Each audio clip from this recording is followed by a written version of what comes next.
বান্দার হক কোনটা? আপনি রাইতের 3টার সময় গিয়া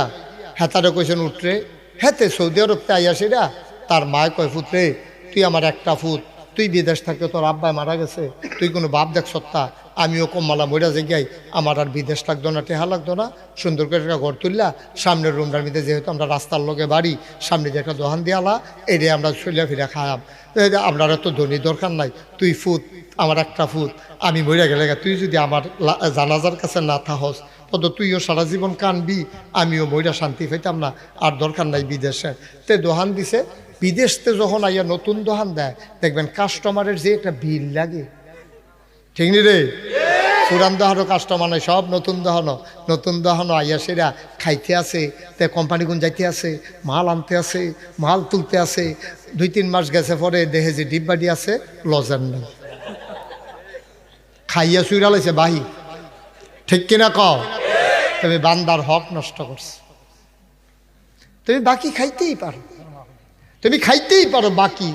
তোমার ফাড়ায় মহল্লায় দোকান সবসময় ফয়কটা ক্যাশ দেওয়া থাকে না, তুমি বাকি খাইতেই পারো, কিন্তু তুমি যে টেহারা তার দিলা না,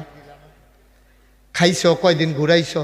এরপরে আর টাকাটাই দাও নাই, ওখানে আবার কারায় নতুন দোকান দেয়, হেতে হেই বিচার হেই দান্দায় আছে। আব্বা কি করছি আমরা? এই কারবার আসিনি আমরার ভিতরে? কত মানুষে আমার কাছে দোহান বাহি টেহা পায়, কিয়ামতের ময়দানে কেমনে জবাব দিবেন? নামাজে মাল কারাইতো না, তো রোজায় মাল কারাইতো না, হজে মাল কারাইতো না,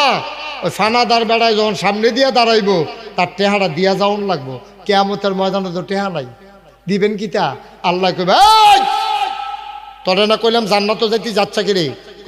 আপনার সিল্লান দিয়ে কইবেন আল্লাহ আমি তো যাইতাম চাই, তার লাইগা যাইতাম পারি না, কয়তে কিতা কয়, কয়তে বিলে টেহা ফানা, তো আল্লাহ জিগাবো ফানা নি, বিলে হ আল্লাহ ফানা, তো ফানা হইলে দিয়ে দাও না, যেহেতু ফানা দিয়া দাও, তো তে ফকর আতাইব টেহা তো নাই, হ্যাঁ দোকানদারে কয় আমি কি টেহা নেয় মহ, যে আবলা কইছে হাবলা টেহা দিছ না, এখন আমি টেহা দিয়ে কিতা করাম, তো কয় তুই কিতা দিবি, কিতা নিবি, কয় সোয়াব দিয়া লাও, কয় তুই আমার কাছে কত টেহা পাইতি, কয় 50 টেহা, তো সোয়াব কয়তো দিতাম, কয় দিয়া লাও 100 সোয়াব দিয়া লাও, কয়শো সোয়াব মা কত কেন কয়শ টেহা ফানা কত, হ্যাঁ কয় ভাই এটা একটা কথা কইলি, একটা সোয়াবের দাম আড়া না, কত মেহনত পড়তে তুই জানস, ফজরের টাইমের কম্বলটা এইটা দিয়ে হালাইয়া ঠান্ডা পানি দিয়ে উজু করিয়া 2 রাকাত নামাজ পড়ুন, যে কি কঠিন রে, তুই তো ফুটবলের মতো গুল হইয়া সারা জীবন হইতে হরিসত, তুই তো আর এটা কইতে পারতি না, তুই এটা ইনসাফের বিচার করলি, 50 টাকার লেগে তুই 100 সোয়াব দাবি করে বইয়া হরিসত, কমা এটা না,